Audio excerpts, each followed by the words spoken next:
Amar não é ficar olhando um para o outro, é descobrir uma direção comum e caminhar nessa direção.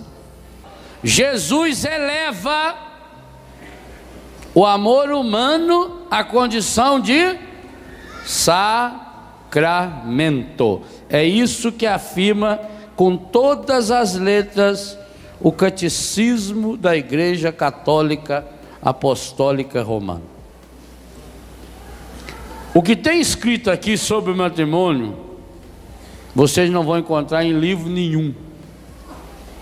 O melhor psicólogo, a melhor psicóloga, o melhor teólogo, a melhor teóloga não conseguirá expressar o que está escrito aqui no catecismo em algumas páginas, porque são poucas páginas.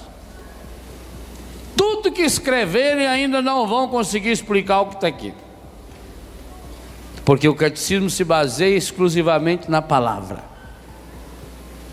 E aqui diz sem nenhum medo, no número 1601, a comunhão íntima de toda a vida, é assim que eles definem matrimônio, ordenado por sua índole natural ao bem dos cônjuges e à procriação e educação dos filhos, entre os batizados, foi elevado por Cristo Senhor à dignidade de sacramento.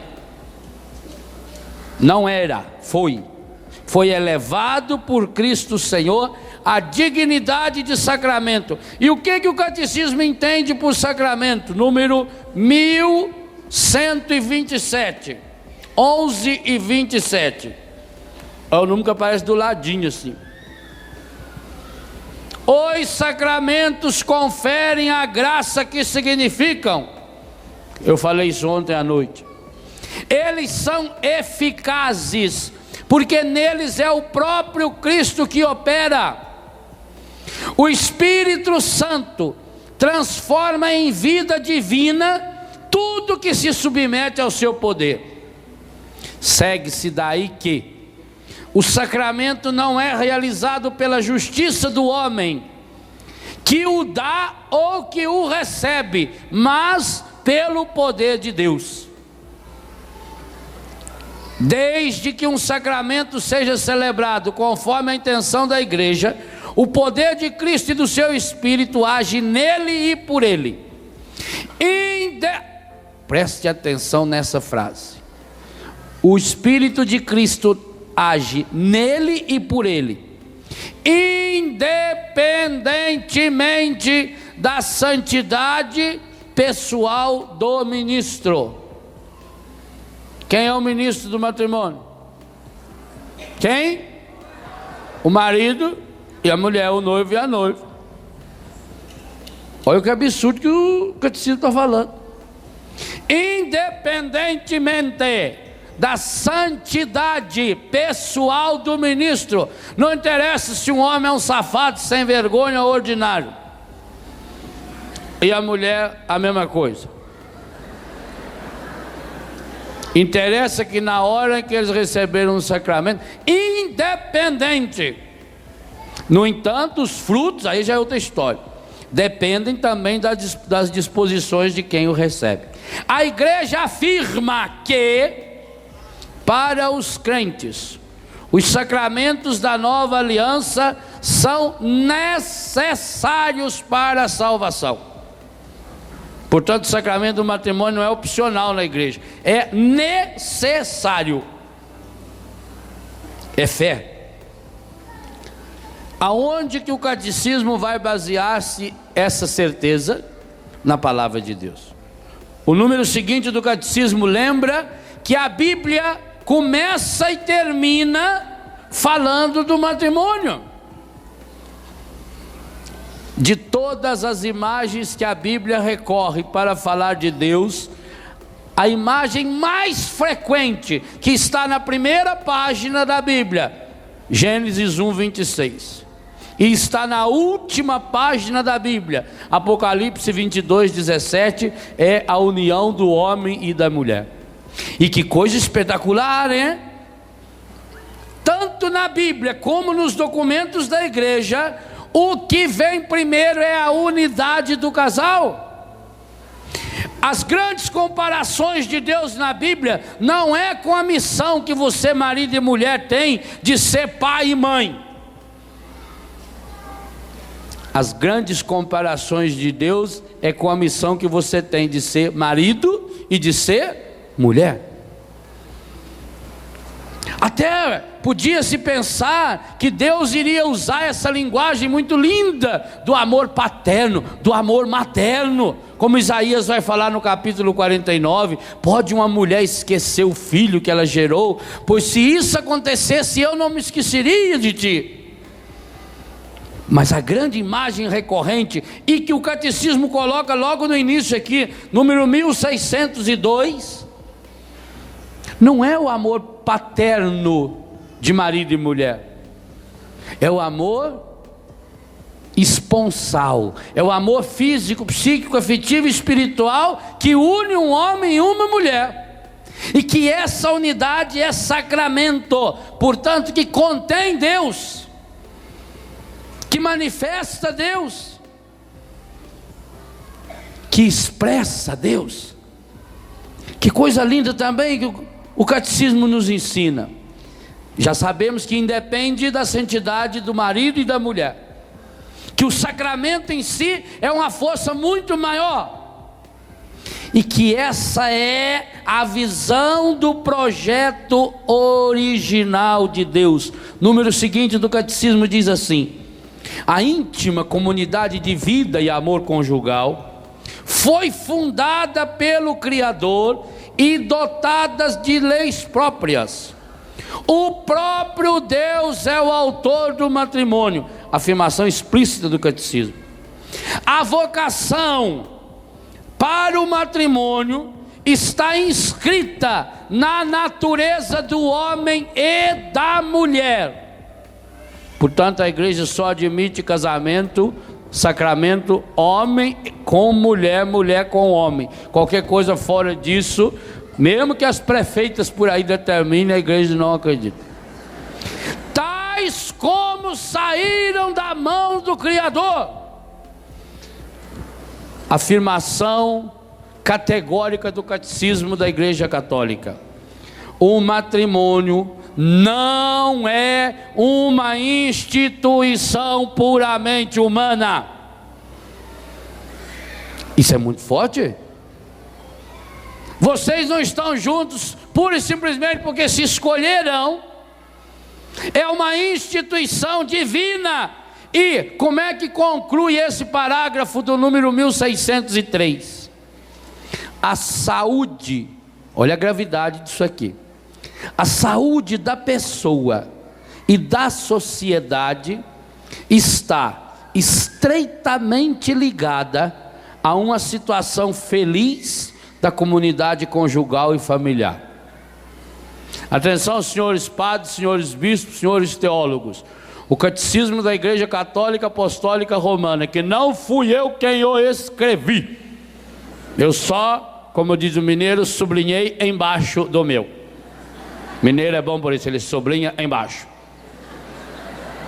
O catecismo está afirmando que grande parte das doenças que existem na sociedade é porque vocês, casais, estão vivendo pessimamente a vocação de vocês. Então rasga o catecismo. Muda esse negócio aqui, ou deixa de ser católico. Vai procurar essas religiões aí que não acreditam que o casamento é sacramento. Por isso que lá casa separa quantas vezes você quiser. Agora você quer ser católico? Não tem escolha. Não tem outra opção. Aliás, só tem duas opções: sim ou não. Eu quero ser católico, então eu tenho que dizer sim para aquilo que é a doutrina da minha igreja. Aqui está dizendo a saúde da pessoa e da sociedade. Está afirmando que a sociedade está doente porque nós não vivemos bem a nossa vocação, e de modo especial porque vocês, casais, não vivem bem. Está intimamente, estreitamente ligado a uma situação feliz da comunidade conjugal e familiar.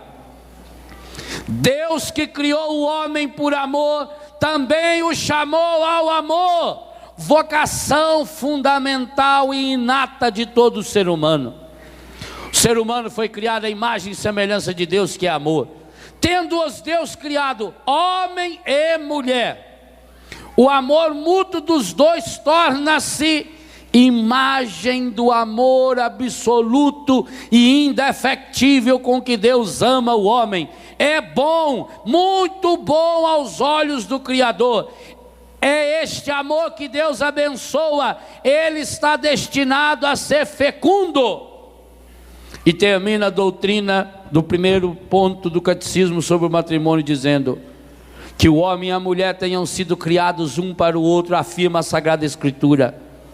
Deus, que é o nosso auxílio, vem ao encontro do ser humano e cria o ser humano com a mesma capacidade que ele tem, a capacidade de viver e de expressar o amor. Portanto, meus irmãos e minhas irmãs, se nós não recuperarmos, e eu digo recuperarmos por quê? Porque já salientei ontem e vou citar melhor isso hoje à tarde. Há uma guerra contínua e constante, as armas do encardido apontadas de modo especialíssimo contra os casais. Por quê? Porque ir contra o matrimônio significa ir contra Deus. E não é isso que o demônio quis desde o começo?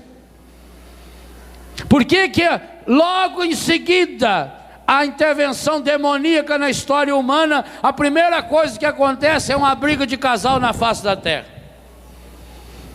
Para mim, um dos mais terríveis versículos da Bíblia está no capítulo 3 de Gênesis. O homem e a mulher se afastaram, se esconderam de Deus no meio das árvores do jardim. Agora eu fico impressionado com uma coisa, e vocês mulheres deviam estudar melhor esse texto, principalmente as mulheres que já fizeram um pouco de teologia, de psicologia, iria ajudar muito. Observe como é que o fariseu chegou fazendo a pergunta para Jesus aí em Mateus 19. O contexto da pergunta farisaica, ela é centrada na figura de quem? Do homem.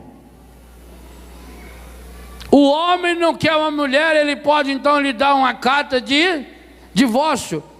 E o que Jesus faz ao dar a resposta, além de dizer que não pode fazer isso? Diz uma coisa revolucionária. Diz que o homem deixa o pai e a mãe e se une à sua. É a inversão de todo o conceito cultural que existia. Quando um homem queria uma mulher para a esposa, ele ia lá e pegava ela e trazia para si. Jesus está dizendo que essa viagem precisa ser ao contrário do que é o mundo. O que Jesus está afirmando aqui no versículo 5: por isso o homem deixará seu pai e sua mãe e se unirá à sua mulher, está afirmando implícita e explicitamente que é preciso mudar essa mentalidade machista, que é a mentalidade número 1 para matar o ser humano, e inclusive para matar o ser humano masculino. Essa é também uma das grandes causas do homossexualismo estar alastrado na sociedade. A causa maior do homossexualismo se alastrar tanto é o machismo, que transforma o ser humano num ser muito, muito, muito, muito pior do que qualquer animal. Quem produziu as grandes guerras da humanidade foi mulher? Os crimes bárbaros que você vê nos jornais, mulher que comete? Não. Mas então o homem é um ser estragado? Não, ele é a imagem e semelhança de Deus. Mas enquanto, e a Bíblia conta isso numa linguagem poética, enquanto não tinha sido criada ainda a mulher, o homem era um ser absolutamente incompleto, um ser que não se achava. Tanto que depois que cria a mulher e traz para ele, ele olha Fala, agora sim! Agora o Senhor acertou em cheio! Era isso que eu queria, mas não sabia nem expressar, porque não tinha antes. Como é que eu ia falar? E Deus falou, tá vendo? E você me ridicando o osso? Eu lhe pedi um fêmur, você não me deu? Você só me deu um pedacinho de uma costelinha torta, viu? Agora também, quando vier com problema, não reclama! Deixe de ser ridículo! Quer dizer, enquanto não fez a mulher, o homem, a linguagem bíblica é muito bonita, ele olhava a natureza inteira. Falta alguma coisa, senhora. Estou achando. Por isso que Deus fez primeiro o homem. Que se ele faz primeiro a mulher, na hora de fazer o homem, ele não ia ter sossego. Senhor, faz assim não. Põe maior. Põe 2 corações. O que você pensou? Para que o homem ame mais. Uma vez no Recife eu perguntei, por que Deus fez primeiro o homem para depois fazer a mulher? Aí teve uma menina que falou assim para mim, porque antes de uma obra de arte vem o rascunho. Não é isso não. Jesus está dizendo que antes de fazer a mulher, o ser humano ele era completamente incompleto. Pois é isso que o demônio está fazendo hoje. O machismo tem a assinatura do encardido. Porque o machismo é centrar o ser humano naquilo que ele tem de pior. É usar os dons e os talentos que Deus deu ao homem. Porque, gente, o homem e a mulher são imagem e semelhança de Deus. Se são imagem e semelhança de Deus, Deus colocou pedaço dele, falando uma linguagem bem simples, tanto no homem como na mulher. Se no homem ele colocou aspectos específicos, por exemplo, a força masculina, a resistência masculina. Na mulher ele colocou a afetividade, a docilidade. Acontece que a cabeça do ser humano masculino, ela está ainda num processo de evolução, com um pequeno atraso, segundo os meus cálculos, meus estudos, de 5.000 anos. A cabeça do homem não evoluiu nos últimos 5.000 anos. Não que eu estivesse presente esse tempo todo, não é? Para poder fazer esse estudo, mas eu fui estudando. O que o homem age hoje, ele agia 5.000 anos atrás. E a senhora vai entender muito bem, o senhor também, o que eu vou falar agora. Há 5.000 anos atrás, o homem sabia que ele tinha que arrumar comida para pôr em casa. Então ele saía com os seus bichinhos, já o cachorrinho para caçar. Ele tinha uma ideia na cabeça. Por isso que o homem não consegue fazer 2 coisas ao mesmo tempo. Dificilmente você consegue ver um homem rezar o terço e andar, ou uma coisa ou outra. Ele confunde, ele não sabe se ele deu um passo, se ele puxou uma conta do terço. Isso aí é um problema sério, né? Então, essa é uma dificuldade natural que ele tem. Então o homem pensava, eu preciso pôr comida, eu tenho que caçar um bicho. Então eu vejo o bicho e eu direciono a minha mente para caçar o bicho. E pode ver que é o que faz. A mulher não. A mulher, como ela tinha que cuidar dos filhos, ela aprende a ir contornando as coisas, achando caminho. Não é assim? Em casa não é assim? O homem não, até hoje. Ele pega, ele senta dentro do carro e vamos. Não interessa nem se está na estrada errada, interessa que já está ali no 130. Está lá. E ai da mulher se falar. Agora tem mulher também que Deus o livre, tazana. Que o marido chegou um dia lá, na hora estava fazendo o almoço, ele falou, escuta, vira a panela mais para cá. Vira o cabo da panela para o outro lado, olha, põe mais fogo ali dentro, está faltando água no arroz. Por que você está falando isso assim? É assim que você faz comigo quando eu estou dirigindo, ó. Tá vendo como é ruim? Então, homem e mulher precisam aprender que um tem que sair do mundo do outro. O que Jesus falou aqui é revolucionário demais. Jesus está nos ensinando que o homem vai encontrar sua identidade masculina, não é com os outros homens. Porque com os outros homens ele vai aprender só técnicas de caçar mais rápido. Técnica de caçar com eficiência, com eficácia. É com a mulher que ele vai aprender a contornar. Engraçado que a natureza sabe fazer isso. Olha o rio. O rio parece masculino, mas ele é feminino. Por isso ele é acolhedor. Por isso ele está sempre atrás de novidade, andando, se mexendo, se movimentando. Tem uma meta lá longe, vai contornando, vai contornando. O homem age no ímpeto, na força. É igual o sol e o vento. Diz que o sol e o vento apostaram. Qual é dos dois é mais forte? Aí disse que tinha uma velhinha lá assim com um casaco. Aí os dois falaram, vamos ver qual dos dois faz a velha tirar o casaco primeiro. Aí o sol se afastou, ficou atrás de uma sombra. E o vento começou com toda a força. E soprava. Só que quanto mais ele soprava, mais a velha. Aí o vento, mas fez o que pôde, derrubou a velha. A velha quando está com frio, ela não larga não, meu filho. Aí o vento desistiu. O sol veio devagarinho, começou a jogar uns raios, foi esquentando a velha foi suando, logo tirou o casaco. A vida é assim. Deixe de ser furacão. Deixe de achar que você resolve tudo no vento. Você é o sol. Vai esquentando devagarinho. E deixa a pessoa tirar o casaco. Não queira você que aí vai criar essa resistência, a pessoa se fecha.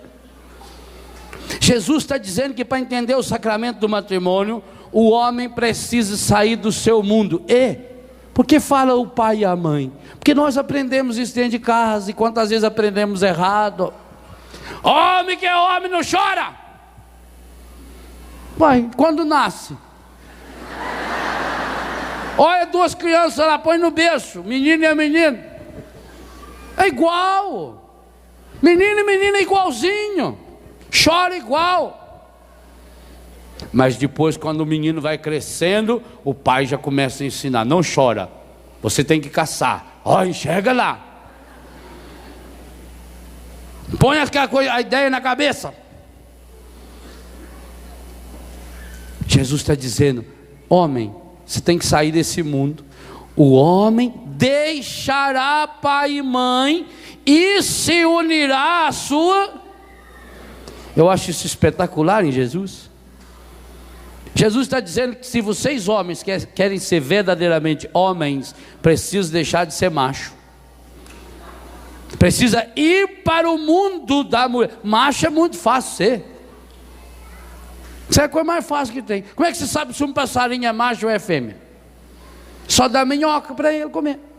O passarinho macho só come minhoca macho. Passarinho fêmea só come minhoca fêmea. Pronto. Coisa mais simples.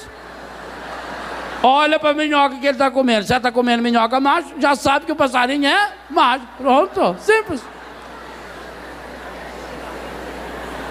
Macho não é difícil. Homem, homem é.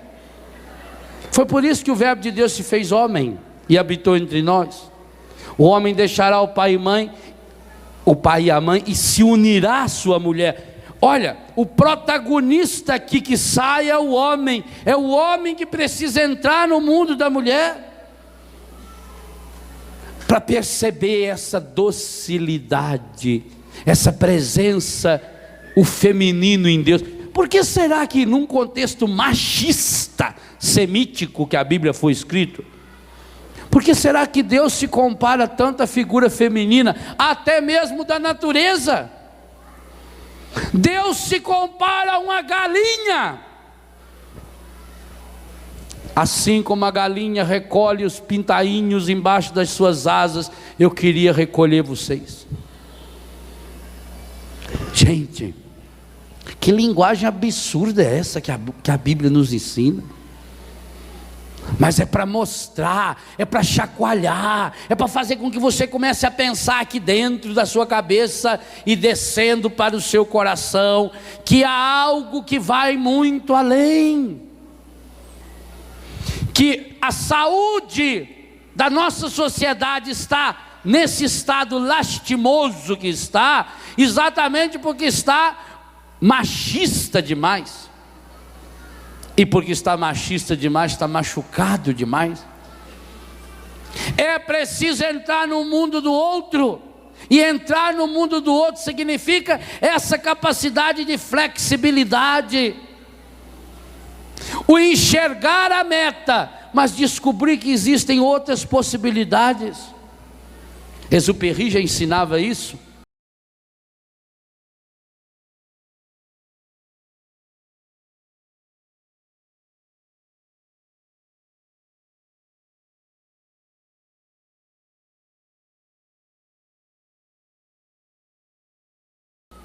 Amar não é ficar olhando um para o outro, é descobrir uma direção comum e caminhar nessa direção.